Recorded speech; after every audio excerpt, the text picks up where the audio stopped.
All right, welcome back, everybody. Ali here. Yes, I know I disappeared. My bad. I was working on a wonderful project. It took me a year. I wrapped it up just end of November. And now we're back in our studio. It's a different place, as you can see. We're between studios, actually. So you will hopefully see a few more episodes of this format, and then we'll have a much nicer format. Nonetheless, I have an amazing lineup of guests for this season. I'm going to ask my guest today to introduce herself in just a minute. But as usual, don't forget to follow, subscribe, and, wherever all those buttons are. Fantastic. Yes, thank you, Ali, for having me. Am I the first one in the season? Yes, for the new season, you're first recording. Interesting. Yes. Okay. So let's see how it goes. I'm Faten El Ayache. I'm the founder and managing partner of Brightfields.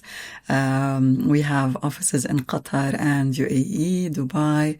And what we do at Brightfields, or our mission at Brightfields, is to create positive workplaces through coaching conversations.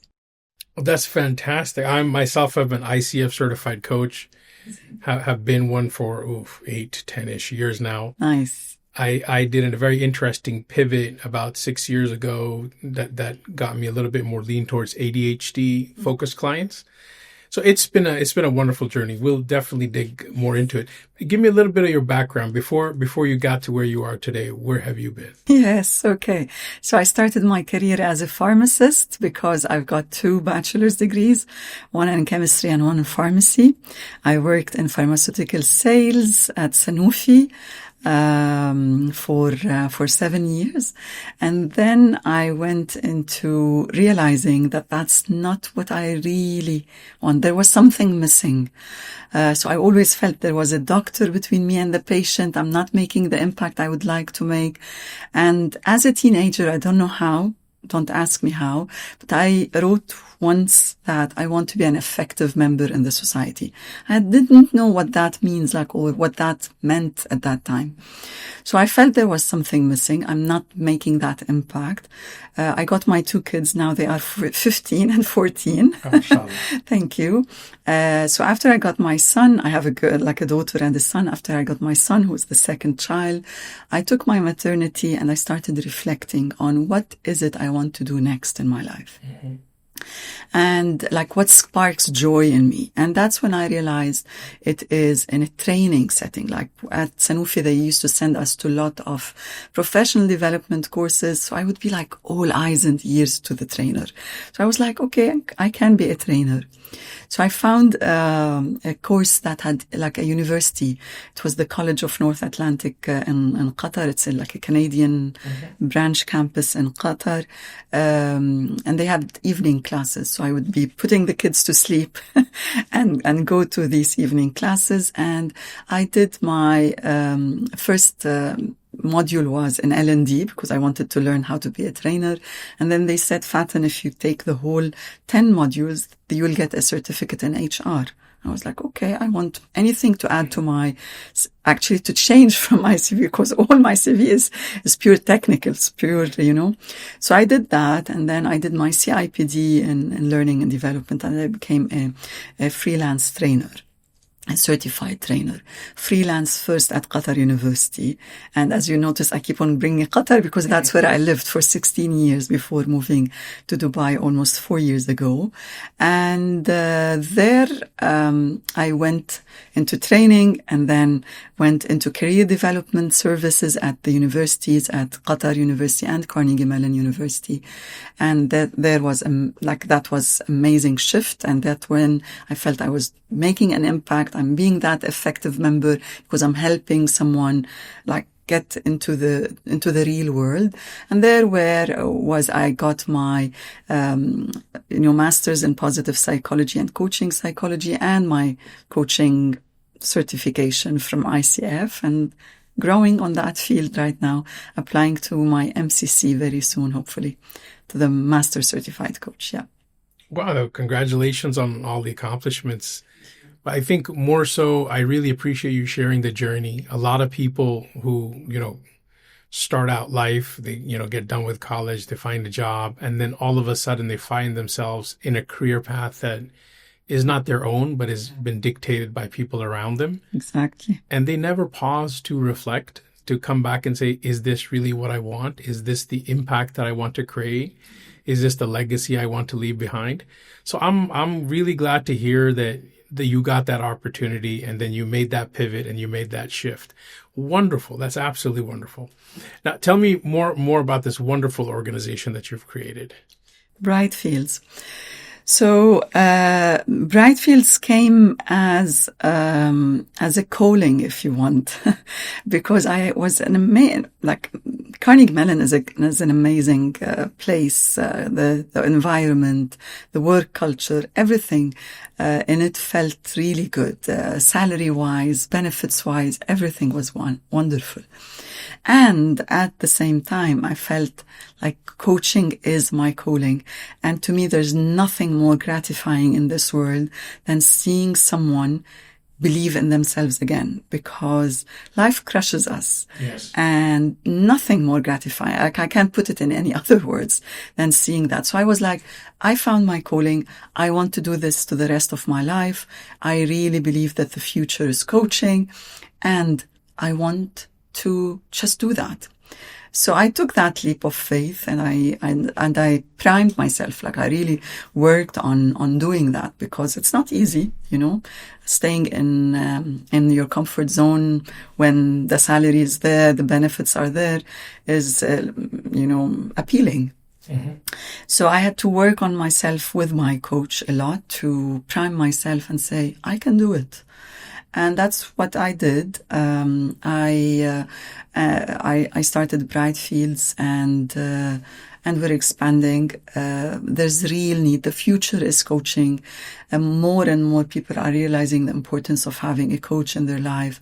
Just like, you have a personal trainer to fix your physical fitness. Mm-hmm. It's that mental fitness that you can get with a coach. And I'm seeing that, like the request for proposals for the team I have now is like showering every single day. We've got some RFPs to submit for executive coaching or leadership development or coach training. That's what we do. The third thing. I like that you mentioned that things are expanding and things are growing. And I think that's got a lot to do with awareness. Yes. I remember the early days when I got into coaching. For me, it was just like, oh, this is very interesting. Let me see what it is. And Linda, who I trained under, was amazing, absolutely amazing. So she was like, Ali, you need to try this. And I'm like, I've been teaching for well over a decade at that point. Like, in my head, I was like, what are you going to tell me that's new? And then she's so smart. She's like, why don't you come for just 45 minutes? Yeah. We're starting this training out. If you don't like it, you can leave. I'm like, okay. So that 45 minutes became the day, became 3 weeks, became 3 months, became credentialing, became an entire pivot into coaching. And, there's every time I talk to a coach, we always reflect on things that we found about ourselves that were interesting. I always thought I was a good listener. Yeah, exactly. until I was taught what listening is. And then I was like, wait a second. I don't know how to listen. What's going on? So it's been an adventure, yeah. I think, from my perspective as a coach. But a lot of awareness still is lacking. Is needed, yeah. Yes, it's needed and it's lacking. And I think a lot of it has to do with people not understanding what a coach is. Mm. I'm sure you get this question all the time. How would you explain what the difference between, let's say, a coach or a therapist or a psychiatrist is? Yeah, that's a beautiful question. So as how I define coaching is, in a nutshell, it's a deep conversation with a goal to be achieved. So it's not like you're just venting with your friend. No, you have a goal that you would like to achieve. And just by asking thought-provoking questions that will literally make you think, and that's what the coach would do, then that's what you will get. The realization, the aha moments, as we call them. So that's in a nutshell, the accurate, the bigger definition of ICF is about partnering with the client. So there'll be that partnership between me and my clients and you and your clients to unlock their potential. And what do I mean by unlocking their potential? I'm talking to you, you know that, maybe your audience. It's definitely believing that every individual is very resourceful, very creative and whole. So they've got all the resources within themselves, yes, and our job is just to pull that out. Mm-hmm. And I always say this, correct me if I'm wrong, how many times we face things and we say like, oh my God, I don't know what to do. And then when this thing happens, you always find ways. Yeah. So that confirms that's the basis of coaching, that this is the starting point. Everyone is resourceful, creative and whole. By asking questions, thought-provoking questions, we can create a different narrative, a different thing that our clients will see to achieve their personal or professional goals. And why, like how I also related to them is that when you are swimming in a beach, like why do we need coaches as coaches? I have my coach, I have my mentor, I have my supervisor. Why do I need that? Because when I'm swimming in my daily life in that beach, I'm not seeing the whole beach. But if someone's sitting on the shore, then that's when they can see the whole thing. And each one of us has blind spots. Like there's this car that's exactly behind me here. It sees everything about me, but I have no idea it exists simply because it's in my blind spot. Mm-hmm. So we've all got blind spots, and that's what a coach would help you to do. And how I define coaching, it's that process where, we unlock potential in ourselves that we didn't know existed. Wonderful. Very spot on. Thank you for sharing. This is a question I always get every time I'm working with a new client, and I always allocate a big chunk of time for the first onboarding meeting to, go through this in a lot of detail. And a lot of clients initially, kind of find themselves a little reserved, like, but what do you mean you're not going to solve my problem? Yes. And exactly the example you gave, it's a matter of the difference of one's own perception versus other people's perspective. The person on the beach has a broader view than you swimming in the sea at the moment, right? So it's about unlocking other perspectives on the same situation and not necessarily providing any additional context to it. And people find it really shocking the first time they hit that aha moment, like, wait a second. I had my solution. I'm like, yeah. And exactly what you did. They look up and like, oh my God, why I didn't think about that? Exactly. I had that, yeah. And simply because I think we've been raised to believe that I need Ali's advice. I don't know alone. And how many times you face that and clients would tell you, I don't know. Yeah. And then if they stayed with this, I don't know, a bit longer, all the things start popping up in their eyes. And that's when they realize that they've got the potential. Mm-hmm. So yeah, absolutely. Because if we start giving advice, we are, just demolishing all what we said about how resourceful people are. Yes. So who am I to give advice? I'm the expert coach, but they are the experts in their lives. And exactly. Yeah. And, that's another very interesting realization that clients get is when I tell them, I'm like, look, you're the only person who's the expert in your life because you're the only one who's lived with you 24/7. Exactly. Right? I can only help you see things in a different way. Yes. And it takes sometimes it takes a while to get things moving. You know what I'm talking about. Yes. But once things get moving, things get very enlightening. Things start to connect. Things start to make sense. All the puzzle pieces seem to align. All the dots connect with lines, and it's very wonderful to observe as a coach that this is from a personal perspective, that's the impact you're having. But just the fact that somebody's life is a little bit better. As I said, there's nothing more gratifying than that. There's nothing more. That's the impact that we always like. That's the impact that wakes me up in the morning. Right. Amazing.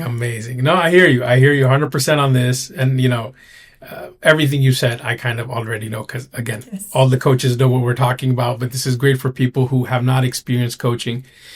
And I'm going to tangent a tiny bit, and then I want to circle back to Brightfields again. Yeah. who is coaching good for? Okay. That's a beautiful question. I didn't know I'm interviewing a coach. I'm loving the questions. So who is coaching good for? It's for anyone and everyone who is really ready to step out of their comfort zone. I always say this, coaching is not for the faint-hearted. When you are removing those layers of conditioning and how you are taught or raised or believed that leadership is or life is or whatever, it's not easy to remove it. It needs lots of courage. So coaching is for those who really have the courage to unlearn and are willing to step out of their comfort zone, because growth is really uncomfortable. It's very, very vulnerable. And I always like to use this analogy that I learned from Gabor Mate. He says when like a crab wants to grow, it has to break its shell and create a new shell. And in that moment, it is at its most vulnerable spot and it hides under a rock. Same thing for a plant. The node that would make that plant a bit longer and bigger, it's very, very delicate. So people who are willing to sit with that discomfort and to unlearn and to be vulnerable, coaching is for them. Coaching is not for the people who would say, I know it all. Like, what do I have to learn? Like yesterday, the team came back to me and they said they had an info session with a client who, was filled a form for that coach training program that we have. And they scheduled an info session to see if he's the right fit or not. And he was telling them, the lady, my colleague said, he was so arrogant, Faten. He was so arrogant. It's like he's the manager and he knows it all. So this is not for coaching is not for this guy. Yeah. No, I hear you. And you're 100% right on this. And it's important to understand in which situations coaching is most productive. Yeah. And I think the underlining or the foundational thing that needs to happen is a growth mindset. Yes. You cannot grow without being vulnerable. Yes. You cannot grow without admitting that you need growth. Yes. And this is the one that always is kind of like a kick in the head, is you cannot grow without unlearning things that you in your entire life have been conditioned to believe are true. Yes. You know, we grow up hearing so much, and if it's repeated long enough, it becomes the truth. It becomes the truth that we accept. Yeah. You know, and this is where you see a lot of clients reflecting back, not just in the personal coaching or the, but in the corporate also. They will reflect back to what their ethics and ethos and principles were as they were taught by their parents when they were young kids. Exactly. And then you see them kind of like almost sit back in their chair, talking about body language. Yeah. They'll sit back in the chair and then they'll have this little moment of, oh my goodness, have I understood this wrong my whole life? Yes. So being vulnerable to that level of uncomfort, I think is a very, very critical prerequisite. Absolutely. To being not just coachable, but to really get the most out of a coaching experience. Yes. So yeah, I echo, I reflect everything you said. Yeah. I agree with you 100%. It's I'm glad to hear that. It's like a deja vu with all my clients. Exactly. Right? We're hearing all the same stuff. Exactly. Wonderful. I just want here to add something. In my executive coaching programs, let's say I'm coaching 10 C-suite executives in one organization. I am seeing like a 70% success rate. The 30% are executives who are at the top of the pyramid. They are C-suite, yet not a single bit of transformation is seen during this whole year, simply because they are not willing to unlearn, to be vulnerable in front of me, to go deep, So yeah, it's I see it, and I have to be transparent that I'm not that magic wand. I don't have that magic wand that I will transform your team. I'm seeing a 70% success, which is excellent, but I have 3 out of 10 always not opening up, not seeing any transformation. Their team is not seeing any transformation. Their 360 after the program is still the same. Yeah. So, yeah. No, I hear you on this. I have one of my clients. He's very successful. He's like fourth, fifth generation running family business. Without getting into a lot of details, I remember our first few sessions were very interesting. He would always, use his corporate KPIs to measure his success. And I caught him out on that a couple of times. And then, he had this look of confusion. And then at one point he's like, Ali, why do you keep asking me why I measure my success with my company's success? It's one and the same. And then I was like, I have an interesting exercise for you. Take out a big sheet of paper. I want you to put a circle, put your name on it. Yeah. Then I want you to draw a line and put another circle and make those circles and then further circles about the areas of life that are most important to you. So, I was just watching him. He drew a line, then a circle, said family. And then from his family, he talked about his relationship with his wife, with his kids, with his parents, and then he went to his self-growth and learning. And in that he had fitness, he had other things. And then he had, one company and then another company and then another company. And then, he filled out that sheet. And I said, okay, let's ignore the peripheral circles. Let's just go one layer out from your name to one layer out of the bubbles that you've created. I want you to break up all of these bubbles into percentage of importance. Beautiful. And then he was like kind of sat back because I gave him a corporate, right? I'm like, here, put some numbers on it, right? And then he's like, well, family is the most important to me. And then, my wife and my kid and my this and this and this. And then, I need to take care of my health and my growth and, all this. And the element of spirituality and religion was there. And then, the work and the friends and the fun. And I said, now that you've written numbers on it, take a different color marker. And now I want you to write the percentage of time that you spend on each. And that was shocking. It was backwards. Yeah, exactly. And this. I don't know that I'm preaching to the choir. This. It was backwards. And that's when he kind of went, whoa. And then I was like, bro, now you understand why your KPIs are not your KPIs. And then that's when he understood, oh, wait a second. I've been measuring corporate success as my success. I'm not saying that corporate success isn't your success, but it's not all of your success. Exactly. And then, then I think, as we say, the journey really started. Yes. And then he spent a great deal of time, when I tell them, I'm like, you need to adjust the balance by a counterbalance. Yeah.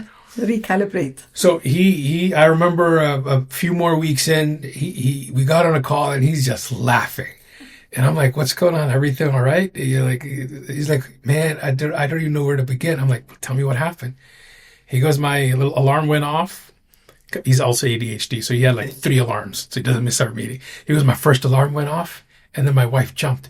Is that your meeting with Coach Ali? He's like, yeah. Okay, don't be late. You make sure you don't miss any of his meetings. They are very, very important.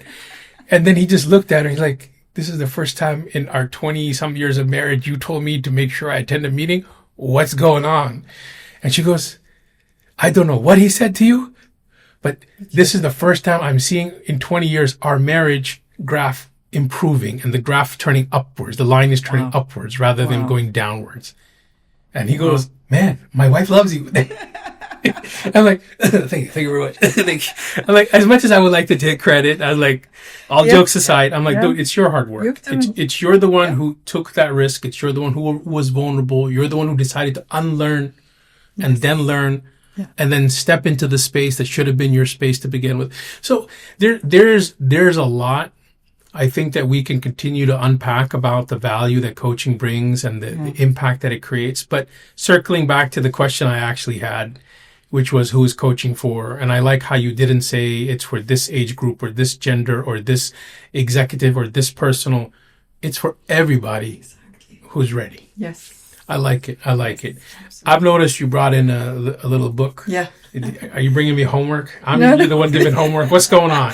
These are notebooks, so you can fill Tell them. me. Tell me But about I'm this. actually working on a workbook for that. Excellent. So this is the Brightfields SOS Leadership Model that Yep. I've recently launched. Yes, Yep. SOS. And just like, the universal call for help, this was really born out of urgency to reimagine leadership in a world where people do not feel heard, seen, or understood. So as cliche as it sounds, but I realized that really we need to unlearn the myths that hold us back, the myths that hold us back from leading with humanity and keeping the human at the center of. So I looked at leadership from three main models. From three main angles, lenses. And that's how I came with the SOS. So I looked at leadership as the environment we create.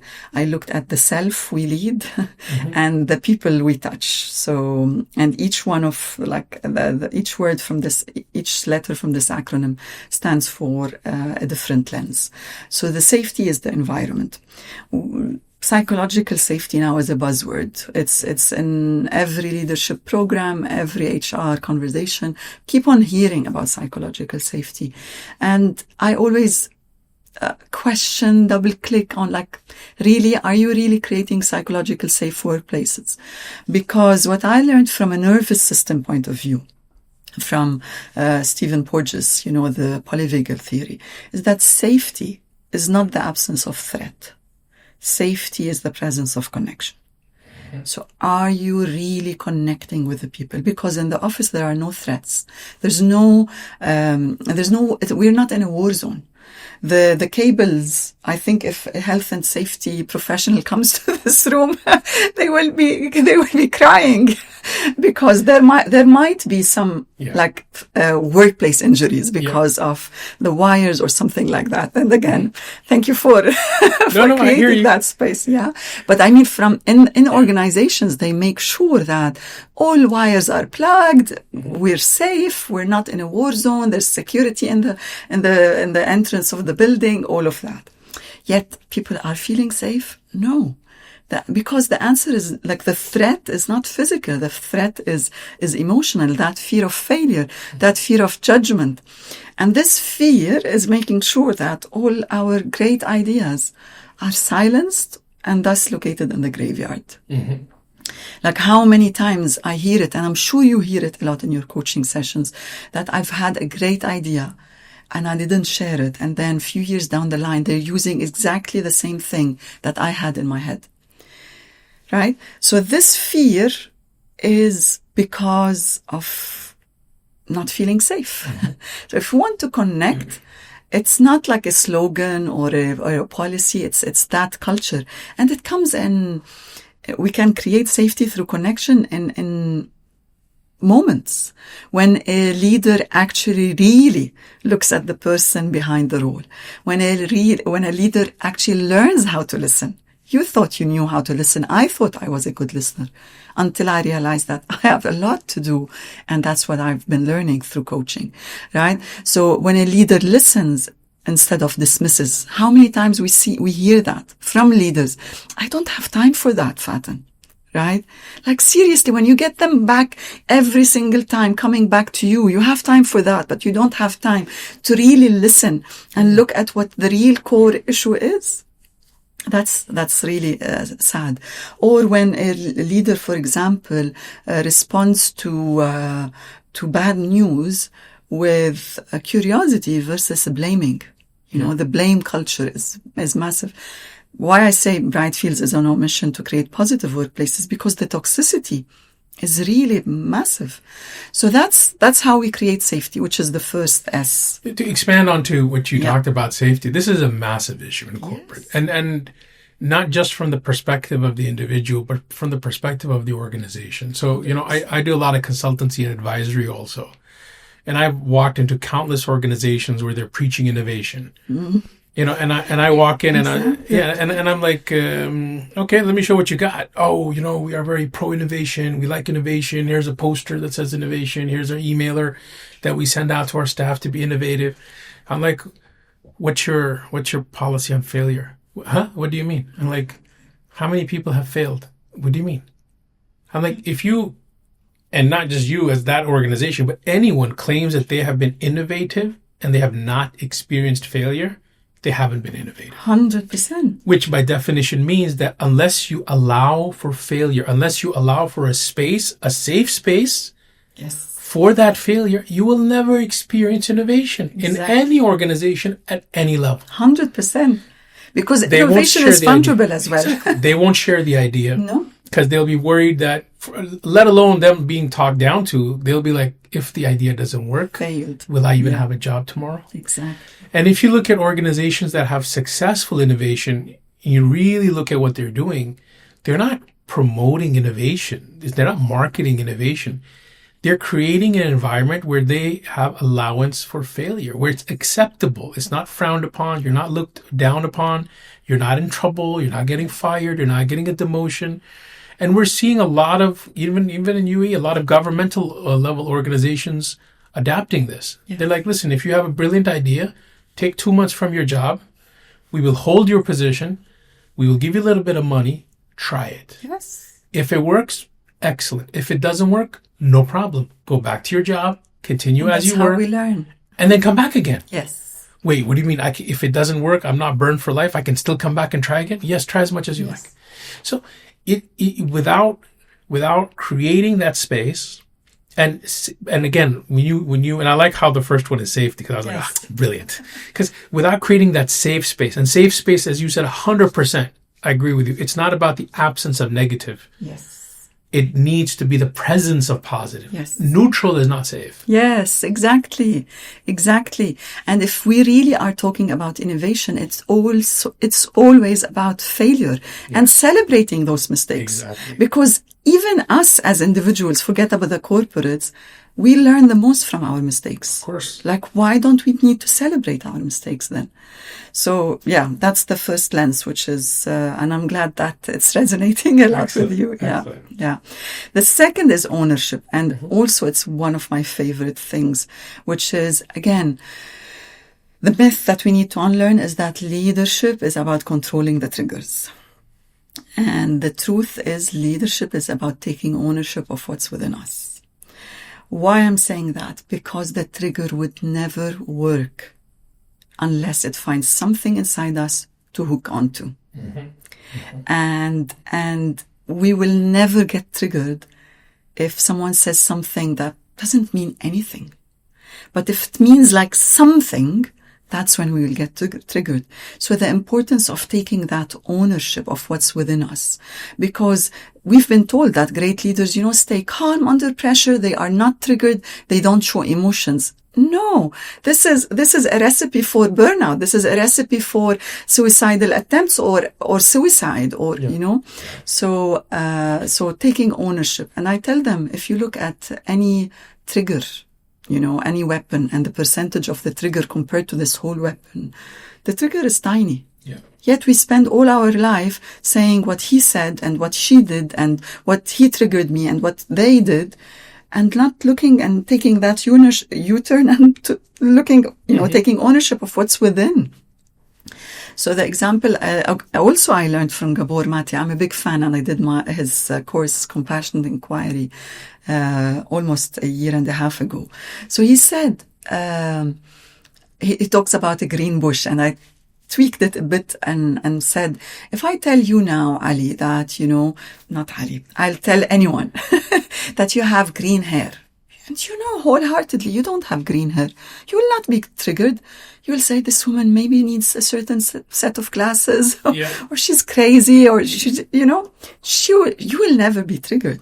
But if I tell someone today, you asked a stupid question, and if they had 1% doubt about their intelligence, or maybe 0.1%, forget 1%, that's when they will get triggered. Mm-hmm. So the trigger would never work unless it finds something to hook onto. Yes. And hence taking the ownership. Hence really cleaning our smudges. Yeah. And that takes lots of courage as well. So I like how you mentioned courage. Courage is a big one. And I'm a big fan of Brené Brown when she talks about courage. Oh, yeah. I always go back to that. Yeah. And I love how she correlates courage and shame together. Yes. It's just beautiful. But I like what you talked about when you talk about ownership. As a concept, it seems simple. It's so hard to do. Yes. And we are always told we can't control others, but we can control how we respond to others. Yeah. Sounds good, sounds logical, but how is it applied? And in my coaching, when I talk to clients, I said, listen, you keep saying somebody's pushing your buttons. There's no buttons to push. Mm-hmm. If there's no buttons to push, what are they going to push? And then all of a sudden they're like, what? Wait, what? Mm-hmm. I'm like, you open the door for buttons. Yeah. And then somebody pushes. Yeah. Again, as you said, when you start taking that ownership, there's no buttons. Yes. There's nothing to latch onto. There's no hook. Exactly. So this I love this. Ownership is so mission critical, in the sense that until you accept responsibility for you, mm-hmm. everything is an excuse. Yes, 100%. And I do a lot of startup advisory also, and I tell these young people who are pushing and trying to get their startups going and this. And I said, listen, I'll tell you something my mom told me as a kid. Yeah. And it might seem a little harsh, but the purpose is not for it to be finite. The purpose of it is to give perspective. And she said, all excuses are lies. Yes. And then I remember as a young kid, I just sat with myself and I was like, what do you mean all excuses are lies? No, every excuse cannot be a lie. And though some excuses are genuine excuses. And I'm like, I'm not making an excuse about making an excuse. What's going on? Yeah. But the perspective is kind of really pushes you. And you're like, whoa, wait a second. Am I just grumbling and complaining and making excuses and not taking ownership? Yes. So because she doesn't want you to sit in victimhood. Exactly. Because victimhood would never allow us to reach anywhere. No. So yes, I love that. I haven't thought about it as all excuses are lies. I love that. Thank you. Thanks to you and your mom. Because Ali, we would never see the world as it is. We see the world as we are. Yes. So some like feedback you would get on all podcasts or this podcast, amazing, beautiful. Some others would say like, the lighting was, very poor production. Some would say that the chairs were uncomfortable. Yep. Each would come from their own perspective. Yep. So I always say like, look at your inner world as a mirror. Yes. If you see the world smudged because the mirror inside is smudged. So you need to clean that. And to clean that takes courage. Yes. Oh, no, 100%. That's I agree with you. Learning that we keep on talking about. Exactly. And, and this is all, I think I like this because all of it is all interconnected. It all goes back to, once you are ready to take that responsibility, once you're ready to unlearn and then learn. And then again, these are all foundational for growth. I like. Yeah. Great. Yeah. And then the S is coming from my positive psychology background, which is seeing everyone as a star. Because again, the myth in certain organizations is that few people are stars, few people are high achievers, few people are high potential. So what's the message that I'm sending to others? That they're not worth it, they're not important. And I reference here Einstein. Mm-hmm. He said, everybody is a genius. But if you judge a fish for not being able to climb a tree, it will stay its whole life thinking it's stupid. So we've all got the resources that we're talking about. We've all got strengths. So what are you doing about that? And yesterday, as I told you, I was presenting that in Dubai. And when I stepped off stage, when in networking, a gentleman came to me and that was like, wow. He said, Faten, thank you so much, blah, blah, blah. I was like, okay, thank you. He said, when you were talking, and he's a manager, when you were talking, I was thinking about X and Y and Z, and I want to go now to the office to tell them that they are all stars. I love it. Fantastic. So I was like, wow, thank you so much for this feedback. It really means a lot because he said, I felt an immediate, call to action to go and say, yes, I see something in you. You don't believe in yourself. I see it. And that's powerful. That's true leadership, in my opinion, to see everyone as a star. And I always believe that we are all stars. We just need to learn how to shine. We've Oh, all got strengths. amazing that you said that. I use a slightly different version when I talk to my coachees as well as my clients when I'm consulting. I say, listen, there's no diamond that comes out of anywhere shining. It needs to be cut. It needs to be polished. And there needs to be somebody who looks at the rough and sees the potential of where it's going to go. Yes. And in my entire years of 20 plus years of experience in all of these fields and consulting and corporate and all of this, I have always found, hands down, without a shadow of a doubt, the best leaders are the ones who see the potential in people who don't see it in themselves. Yes. When they don't see it themselves. So I love it. I love it. Everyone's a star. I love it. I'm sold. Yeah. So I noticed when I'm flipping through this, it's a bunch of blank lines. That's because it's a workbook. Yes. So it's a notebook. It's a notebook. Yeah. Now where's my book? Yes, that's what I'm. Where's my book launch? Where's my Amazon links? Girl, what's going on? Tell me more.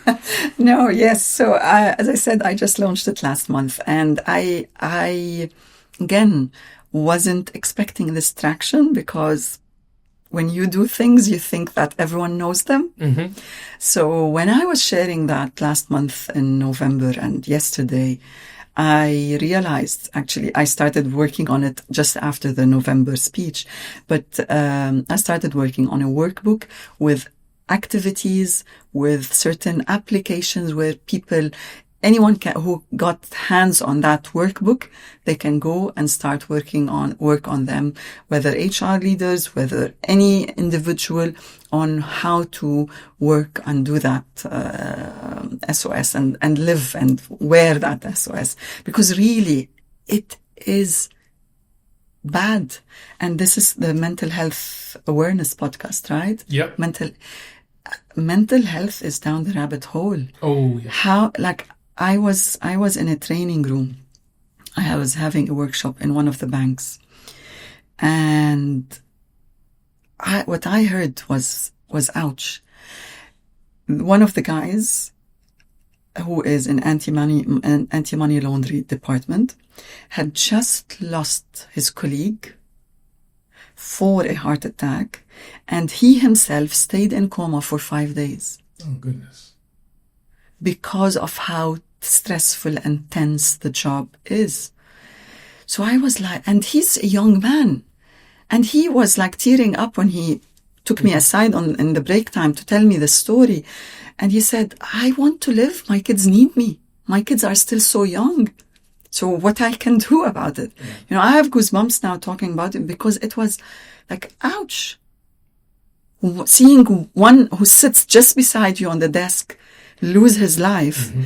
and the second, and himself about to, because of how stressful work is and how toxic it is. It's not the stress. I think if we all have physical stress, we just sleep and it will disappear. The physical fatigue, you just sleep for it one overnight and that's it. But it's that emotional stress. It's that, burnout. It's bad. COVID, among the very few silver linings of COVID, was it created a lot of awareness. Yes. Unfortunately, a lot of the traction slowed down immensely, year on year after COVID. Companies who were very pro mental health and whatever, a lot of it slowed down. I remember we were doing awareness campaigns and talks and getting speakers arranged and workshops set up for so many corporates during those times. And now it's gone, go talk to L&D, see if, can you do a workshop on whatever. There's no budget, there's no whatever. And it's gotten bad. I've got a very good friend of mine. She's launched a platform called Mind Me, and she's focusing specifically on providing access to company employees to gauge, to measure. Nice.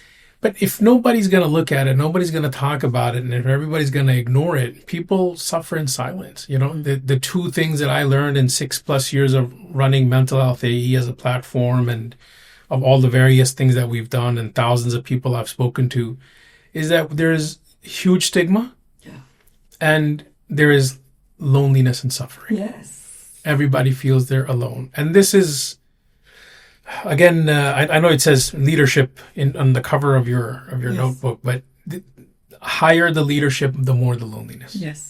Which is, I think, another different type of pandemic that absolutely facing. nobody's talking Yeah. about. Yeah. And so when we talk about mental health stressors, senior leadership positions, it multiplies. When we look into corporate, and if you're in corporate coaching, you see this all the time. You see organizations that are designed to be toxic. Yeah. The KPI is money, and that's it. Ouch. And then anything and everyone who either you are in the way of helping us make money, or you're going to get rolled over in that process. And we don't care about you because you're replaceable. And why are you replaceable? Because, if you decide to leave or get fired, there's 100 other people ready to, step into that same job and suffer. So therefore you should suffer. But the whole thing is illogical. Yeah. So I think this is one of those things, there's no quick fix. And I think what you're doing is absolutely brilliant, as you have to start from Somewhere. Inside. Yes. Yes. And at every person's level. And that's why I love it. For me, I'm looking at the SOS in the other direction. Yes. Right? Because it works for me. It works both ways. I'm looking at identifying every person in an organization as a star, and then telling them, hey, you are a star. You are capable. You have potential. Let me help facilitate that potential. And then from that, I want you to have that ownership. Yeah. And once you have that ownership, you will realize that you are already in a position of safety. Beautiful. So I love, that's why I love it. It works in both directions. Yes. It's so smart. All right. Absolutely wonderful. So now we're expecting a workbook to be released. A workbook for that. And you mentioned about loneliness, which is something that, yes, it's lonely at the top. And again, I think it was last week when I was having a workshop on emotional intelligence.